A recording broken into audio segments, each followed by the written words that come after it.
మాతృదేవోభవ, పితృదేవోభవ. ఇప్పుడు మనము గురువు యొక్క అతిచారము, ఈ అతిచారములోనే మళ్ళీ గురువు వక్రగతి, వీటి గురించి మనం చర్చించుకోబోతున్నాం. ఇదొక విచిత్రమైనటువంటి పరిస్థితిలో ఉంది. ఎందుకంటే సామాన్యంగా ఎప్పుడు కానీ చాలాసార్లు ఇలా కూడా జరిగి ఉంటుంది, చాలా కాలానికి ఒక్కోసారి జరుగుతూ ఉంటుంది. గురువు అతిచారం వల్ల ఉండవలసినటువంటి రాశిలో కాకుండా ముందు రాశిలోనికి వెళ్ళటాన్ని అతిచారంగా మనం చెప్తూ ఉంటాం. అదేంటంటే ఆయా గ్రహాలు వాటి వాటి కక్షలో తిరిగేటటువంటి ఆ కక్షను బట్టి వస్తూ ఉంటుంది. అది ఆ విధంగా అతిచారంగా అంటే ముందుకు వెళ్ళినట్టుగా మనకి కనిపిస్తూ ఉంటుంది. చిన్న గ్రహాలు కొంచెం స్పీడ్గా వెళ్ళేటప్పుడు అవి వెనకబడినట్టుగా ఉండటం, ఇట్లాంటి మార్పులు చేర్పులు జరుగుతూ ఉంటాయి. ఇవన్నీ వక్రం కానీ అతిచారం కానీ ఇవన్నీ కూడా.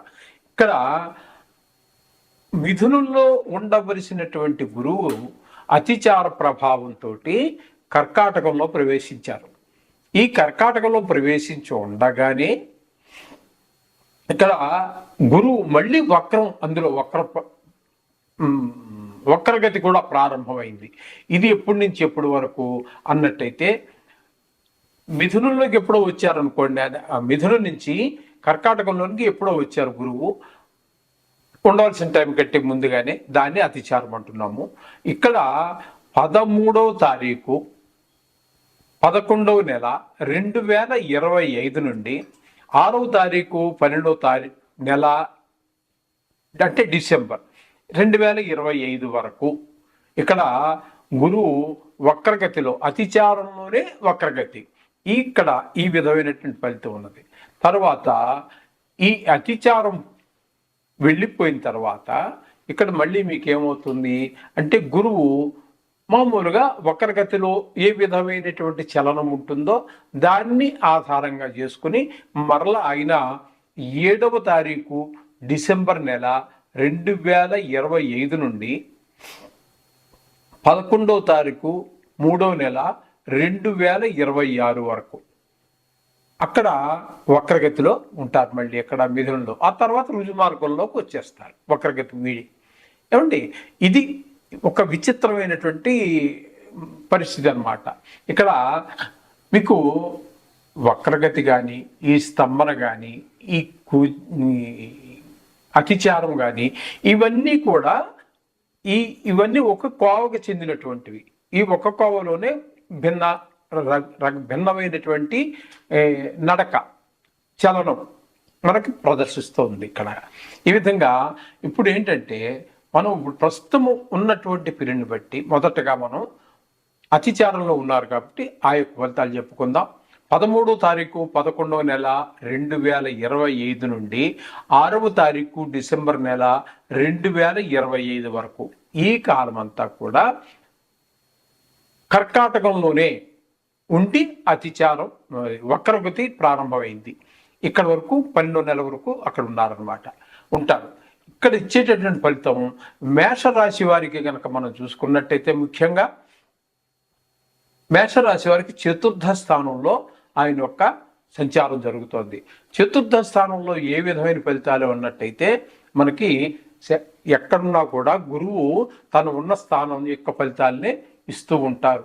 గురువు మిగతా గ్రహాలన్నీ కొన్ని వెనక స్థాన ఫలితాన్ని ఇస్తూ ఉంటాయి. కానీ కొన్ని ఇక్కడ కూడా మతాలు తేడా ఉన్నాయండి. కొంతమంది ఋషీశ్వరుల యొక్క అంటే మనకి ఈ జ్యోతిష్యాన్ని అందించినటువంటి మహానుభావులు యొక్క అభిప్రాయాల్లోనే కొన్ని భిన్న అభిప్రాయాలు ఉన్నాయి. ఆ విధంగా నిజంగా అతిచారంలో ఉన్నటువంటి గురువు బలహీనపడతాడు అని చెప్పేసి మనకి కొంతమంది చెప్పడం జరిగింది. అయితే ఇక్కడ 4వ స్థానంలో ఆయన ఉన్నప్పుడు ఇచ్చేటటువంటి ఫలితం ఏంటంటే, బలహీనంగా ఉన్నప్పటికీ కూడా ఇక్కడ మనకి శాస్త్రకారులు అందించిన దాని ప్రకారంగా 4వ స్థానంలో అంటే దానికి దీనికి కుదరదండి. 4వ స్థానంలో బలహీనంగా అని చెప్పి వాళ్ళు చెప్తున్నారు. మరి నిజానికి 5వ స్థానంలో ఉందనుకోండి, అంటే మనం మీనరాశి తీసుకున్నట్టయితే 5వ స్థానం వస్తుంది. అప్పుడు 5వ స్థానంలో మరి గురువు యోగిస్తాడు కదా. అవి కొన్ని విషయాల్లో కొంత కాంట్రవర్సీ ఉన్నమాట యథార్థం. ఎవరు ఎంత లోపలికి వెళ్ళే కొద్దీ కాంట్రవర్సీ పెరుగుతుందే కానీ దీనికి ఒక సొల్యూషన్ అంటూ కొంచెం కష్టంగానే, చాలా కష్టంగా దొరకాలి ఇది. సరే, మొత్తం మీద ఇక్కడ మనకి మేషరాశి వారికి చతుర్థ స్థానంలో గురువు ఇచ్చే ఫలితాన్ని గురించే మనం ముందుగా చెప్పుకోవడం ప్రయత్నం చేద్దాం. చతుర్థ స్థానంలో ఉన్నప్పుడు గురువు ఇచ్చే ఫలితం ఏంటంటే యాచనం బుద్ధి చాంచల్యం తేజోహానిం ధన వ్యయం దేశత్యాగం చ కలహం చతుర్థ స్థానగో గురు అని చెప్పి మనకు శాస్త్రం చెప్పింది.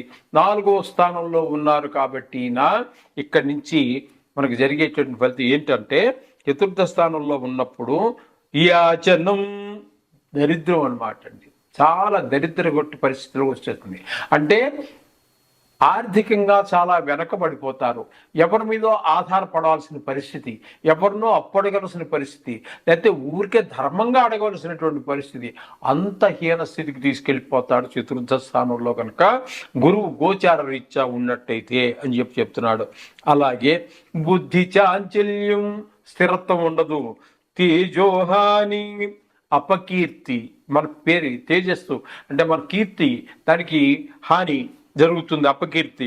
ధన వ్యయం, ధనం ఖర్చు అయిపోవటం. స్థాన చలనం, ఉన్న చోట ఉండనివ్వడు. ఏదో స్థాన చలనం తీసుకొస్తాడు. ఆ ఊరు నుంచి మరో ఊరు ట్రాన్స్ఫర్ అవ్వటమో, లేకపోతే మకం మార్చటమో, లేకపోతే ప్రమోషన్ వచ్చి వెళ్ళటమో, మొత్తం మీద ఏదైనా కానివ్వండి, స్థాన చలనం, ఉన్న స్థానం నుంచి ఖచ్చితంగా కదుపుతాడు అని చెప్పేసి చెప్తున్నది.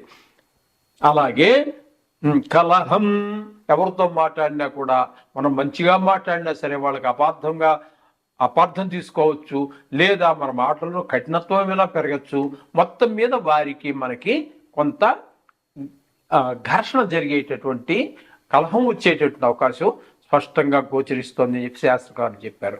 ఈ విధమైన ఫలితాలన్నీ మేషరాశి వారికి చతుర్థ స్థానంలో ఉన్నప్పుడు. ఇక్కడ మళ్ళీ ఈయన మళ్ళీ వెనక్కి వెళ్ళిపోతున్నారు. ఇదే వక్రంలో వెనక్కి ఈయన, అంటే అతిచారం వల్ల ముందు వచ్చారు కాబట్టి కర్కాటకంలోకి. అతిచారం అయిపోయిన తర్వాత ఏం చేస్తారు, మళ్ళీ ఆయన ప్రదేశంలోకి, ఆయన సొంత గుట్టిలోకి, మిథున రాశిలోకి ప్రవేశిస్తున్నారు. అప్పుడు మిథున రాశిలోకి వెళ్ళినప్పుడు ఏమవుతుంది, మేషరాశికి తృతీయ స్థానం అవుతుంది. ఈ తృతీయ స్థానంలో ఇప్పటి నుంచి ఎప్పటి వరకు అన్నట్టయితే 7వ తారీఖు డిసెంబర్ నెల 2025 ఏమండి, అప్పటి నుండి 11వ తారీఖు మార్చి నెల, సంవత్సరం గుర్తుపెట్టుకోండి, ఇది 2006 ఏమండి. ఈ కాలం అంతా కూడా వక్రించి ఉంటారు. తదుపరి రుజుమార్గంలోకి వస్తారు. ఇక్కడ ఈ తృతీయ స్థానం అవుతుంది మేషరాశికి. అక్కడ వారు ఇచ్చేటటువంటి ఫలితం, ఈ గురు భగవానుడు మనకి ఇచ్చేట ఫలితం ఏంటంటే అతి క్లేశం, బంధువైరం, దారిద్ర్యం, దేహపీడనం, ఉద్యోగభంగం, కలహం, తృతీయ స్థానగో గురు అని చెప్పేసి మనకి శాస్త్రకారులు అందించినటువంటిది. కాబట్టి ఇక్కడ గురువు తృతీయ స్థానంలో, అంటే మిథునంలోకి ప్రవేశించిన తర్వాత అక్కడ మనకి ఇచ్చే ఫలితం ఏ విధంగా ఉంటుంది అన్నట్టయితే మనోవిచారం, బంధు విరోధం, దారిద్ర్యం, ఆర్థికంగా, మానసికంగా అన్ని రకాలుగా దరిద్రం, శరీర పీడ, అనారోగ్యాలు, అలాగే ఉద్యోగ భంగం, ఉద్యోగం పోవచ్చు కొంతమందికి, అట్లాంటి పరిస్థితులు కూడా ఏర్పడుతుంటాయి. అందరితో కలహం. మొత్తం మీద మనం చెప్పుకోవాల్సింది ఏంటంటే ఈ మేషరాశి వారికి గురు బలము తృతీయంలో, చతుర్థంలోనే ముందు నడుస్తున్నది. తదుపరి మళ్ళీ వెనక్కి వచ్చినారు కాబట్టి ఇప్పుడు మీకు కర్కాటకంలో అతిలో ఉండగా వక్రం ప్రారంభమైంది. అతి అవగానే మళ్ళీ ఆయన స్థానం, అతిచారం పూర్తి అవగానే మళ్ళీ తృతీయంలోకి వచ్చేసారు. కాబట్టి ఇక్కడ చతుర్థంలో కానీ తృతీయంలో కానీ ఆయన శుభ ఫలితములు ఇవ్వజాలడు. ఇప్పుడు చెప్పుకున్న ఫలితాలన్నీ కూడా ఈ మేషరాశి వారికి సంక్రమిస్తూ ఉంటాయి. కాబట్టి వీరు ఈ బాధను కొంచెం భరించడం కష్టం, చెప్పడం సులువే, కానీ మొత్తం మీద ఈ చిన్నపాటి పరిష్కారం అన్నా చేసుకోండి. ఈ రోజుల్లో ఖచ్చితంగా ఒక మీరు ఎలాగ మనం ప్రతిసారి పరిష్కారాలు చెప్పుకుంటూనే ఉన్నాము. అందులో నవగ్రహ శ్లోకాలు ఖచ్చితంగా చదువుకోండి అని మనం చెప్తున్నాం కదా. దానితో పాటుగా మీరు ఎంత వీలైనంత తొందరగా, అంటే 13వ తారీఖు నుంచి ప్రారంభమవుతుంది కాబట్టి అక్కడి నుంచి మీరు, అంటే ఇదే నెలలో 13వ తారీఖు నుంచి గురువు వక్రం ప్రారంభమవుతుంది కాబట్టి ఆ స్టార్టింగ్లోనే, అంటే ఆ ప్రారంభంలోనే గురువుకి సంబంధించి నవగ్రహాలు ఉన్న గుడికి వెళ్ళి ఒక 9 ప్రదర్శనలు చేసి 1.5 కేజీ శనగలు, శనగపప్పు కాదండి, శనగలు. ఎందుకంటే శనగలు పొట్టుతోటి తినగలం, పొట్టు తీసేనా వాడుకోవచ్చు. కాబట్టి మీరు 1.5 కేజీ శనగలు తీసుకొని మీరు ఈ సంకల్పం గుళ్ళో పూజారి గారిని అడిగితే చెప్తారు. అక్కడ ఆ గుళ్ళో పూజారి గారు కావచ్చు, లేకపోతే పురోహితుని అడిగినా కూడా ఈ సంకల్పం చెప్పించుకోండి. చతుర్థ తృతీయ స్థానాలలో గురువు యొక్క వక్ర సంచారం వల్ల కలిగేటటువంటి దుష్పరిణామాలకి పరిహారంగా అని చెప్పి వాళ్ళు చెప్తారు. దాన్ని సాంస్క్రిట్లో వాళ్ళ పద్ధతిలో వాళ్ళు చెప్తారు. అది చెప్పించి ఆ దానం ఇచ్చేసి దాంతోపాటు ఏదో ఆ వారికి ఒక పండు, ఓ తాంబూలము, ఓ దక్షిణ, మీ మనస్సంకల్పం, ఓ 100, 150, 100, 200, 300 మీ స్తోమతను బట్టి ఇదేం చెప్పేసి ఇవ్వడానికి ఏం లేదండి. మీ మనస్సంకల్పం, మీ మనసుకు ఎంత ఇద్దాం ఈ బాధలు పడే కంటే అని అనిపిస్తే అంత ఇచ్చి ఆ బ్రాహ్మణికి ఆ దానం ఇచ్చేసి ఆయన యొక్క ఆశీర్వచనం తీసుకోండి. శుభం. ఈ యొక్క దుష్పరిణామాల నుంచి మీరు బయటపడతారు.